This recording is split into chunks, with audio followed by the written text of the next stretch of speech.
naimbag nga aldaw manan mga kapsat ni kita nyo ata at ni kastati special nga kare-karen at dati meron siyang sariwang peanut. So ayan na po ang mga ingredients sa ating gulay na inyong gusto. Tuwalya po ang ginamit natin ito, alamang puso ng saging, peanut butter, yan po ang sitaw, pechay. No po, handa po natin lahat ng ingredients. Let's get started. Hello, another special recipe mga kakabsat. Siyempre special for special day for today's video. Magluto lamang po tayo ng simple pero yummy kare-kare. So meron po tayong bawang, sibuyas. Ito po ang ating oxtail o ang ating tuwalya ng baka. Yan po ay pinakuluan na po natin sa bawang ng konting salt. Konti lamang po ang ating gulay dahil gintong-ginto ang ating gulay. Ayan po ang ating konting sitaw, pechay, at ang ating talong. 20 yan, isang tali. Alamang napakasarap dyan kala Ate Linda. Ang ating atsuete. Happy para happy ang ating lulutuin. At ang ating puso ng saging. Let's get cooking! Mega love shout out mga kapsatin. Ayun na po, simulan na po natin ang ating simpleng pag-isa po ng ating simple pero rocky balboang kare-kare. Ayan po, lagyan natin ang ating bawang.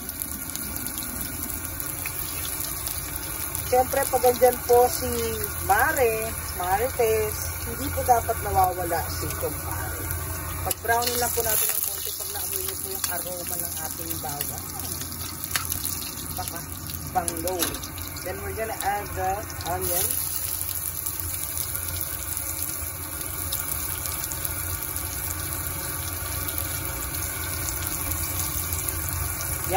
Yan pa lamang po mapapawaw mo na po yung mga kapitbahay nyo. Ay, ano kaya niluluto na? Hindi, hulaan nyo. Ayan po.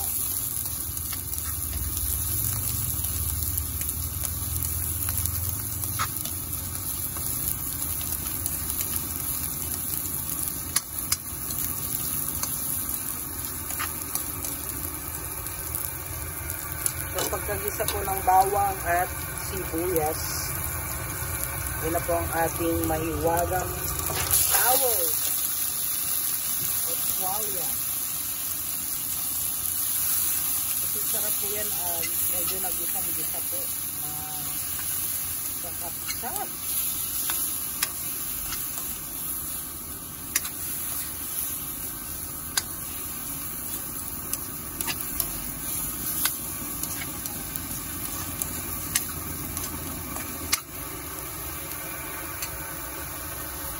At ano yung mga kapsat,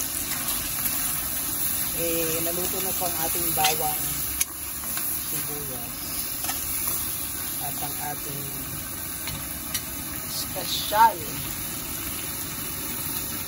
na towel ko na dapat.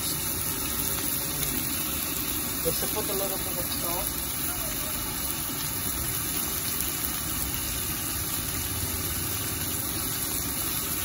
Add a little bit of granules. Ito po yung papaalit pa natin ng konti. Kasi po meron na pong alat yung pinapuluan po ng ating karne. Ito po ang ating mahiwagang atsuete.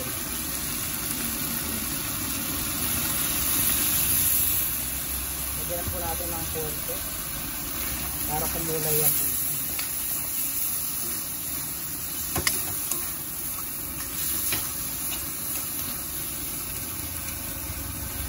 So ayan po, at medyo nagluto-luto na, we can add the atsuete pa more. Yan mga kaibigan, mga kapatid. Yan pa lang po, alam nyo na kagad na kung ano yung luluto natin, diba? Makulay na po agad ang buhay ng ating mga buhay. Ano daw yun? Pag nagilisan na siya sa unang piga, kumbaga para sa coconut, we can add the additional piga po ng ating aswete.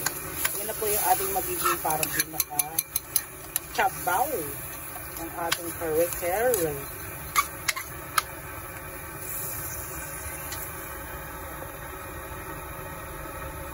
So, ayun na nga mga kabsat, kumulo na po ang ating tuwalya sa atsuwete. So, ito po ang ating gagamitin, ang peanut butter,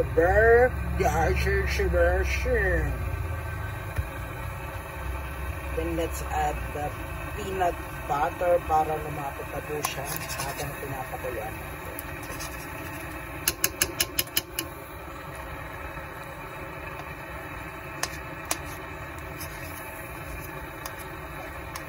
I-mix nyo na po para kumalat-kalat na po ang ating peanut butter.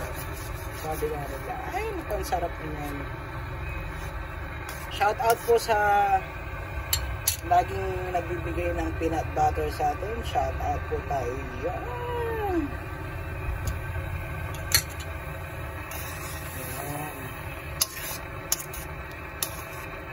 Then simmer lang po natin siya ulit.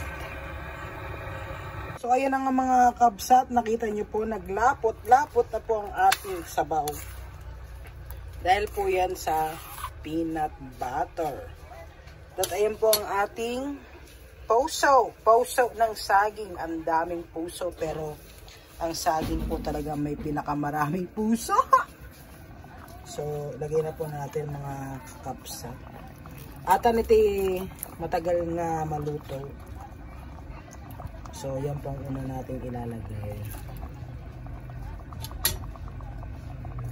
Yan lang natin siya sa gilid-gilid ba kasi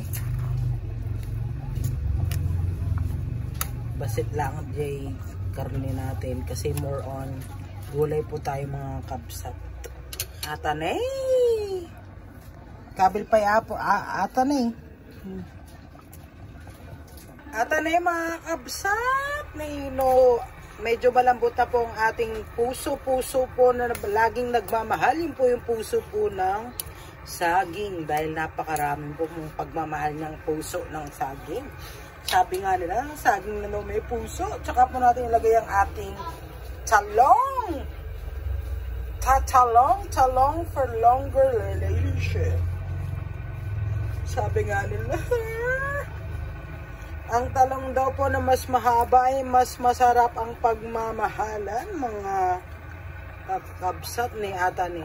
Ikabil nyo ata ni Jay matitigas pag habang kumukulo po at para mas lumalasa ang ating pinaka peanut butter sa ating kare-kare. Shout out po tayo dyan sa mga may favorite po ng kare-kare, yung mga kumakain at mahilig pong kumain po ng kare-kare. Naku, try nyo po yung ganitong recipe. Panigurado po ay mapapawaw po ang mga mahal nyo sa buhay kahit po hindi kayo mahal. Ano daw yun? Ayan po. Kasi pag nagmahal ka daw, huwag ka daw mag-aantay ng kapalit. Kaya paglutuan lang po natin sila ng paglutuan. Baka malay nyo, balang isang araw ay mahalin din kayo. Ayan po. So, palambutin po natin ang ating talong for longer life and love. Shout out po tayo dyan sa mga marami pong pagmamalat, minamahalan daw yon. Ayun na nga mga kapsat. So, habang pinapalambot po natin ang ating talong, gisa na po natin ang ating jalamang. Ayan po. Pagsamahin na po ang agad natin si Mare, kumpare, brother, sister, mother, takin. Ayan po.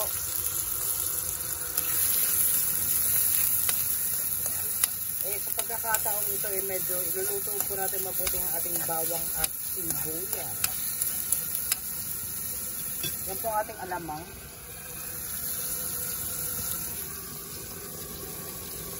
Kasi ayan, medyo malambot-lambot ng ating talong. Ay, ako nadamanan!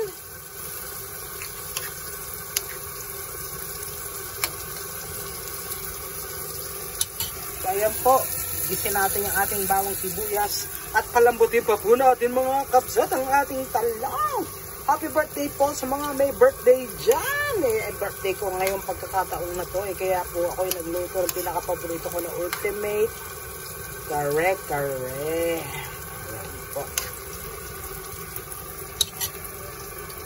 Kaya na nga mga kapsat, medyo nag-brown na po ang ating bawang sibuyas.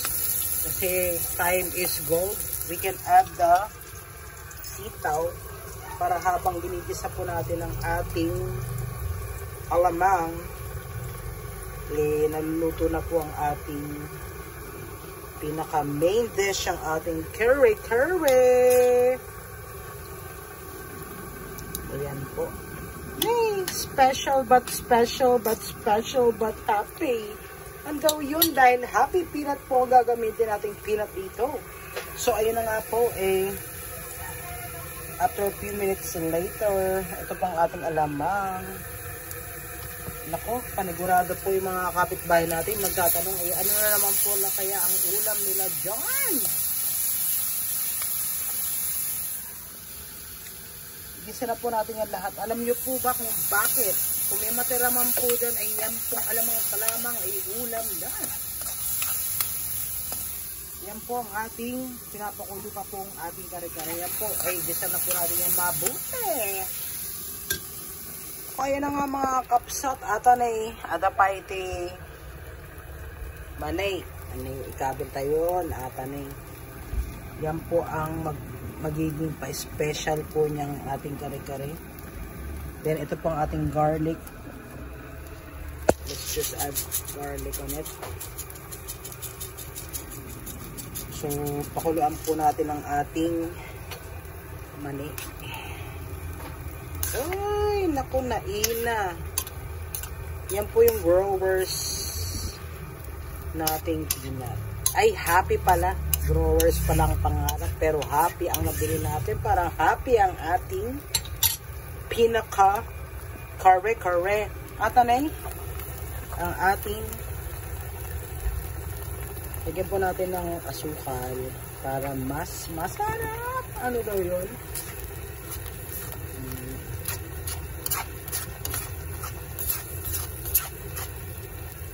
A little bit more. So, ata na yung mga kapsat. At ati kuha na day peanut na. Bukod sa peanut butter, no, at ati peanut yung happy para maging happy ang ating luto. At lagyan po natin ng konting suka. Lagyan po natin ng asukal.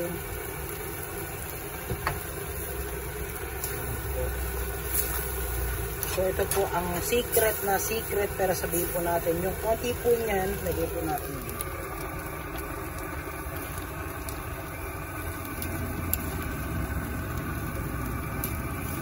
Para may lasa na po yan. Kasi karamihan ang kumakain ng kare-kare, ay ang tapang. At madamdaman yung mabalinatan. Mga kapsat luto na po ang ating kalong sitaw at ang ating mahiwagang towel ng beef at ang ating mahiwagang alamang ay luto na rin po. Nag-absorb na yung suka. So last, lagyan po natin ang ating dahon kasi yun po yung pinakamabilis maluto. Shout out po sa mga may favorite din po ng kare-kare. May atane. What else you can ask for? Sabi nga nila.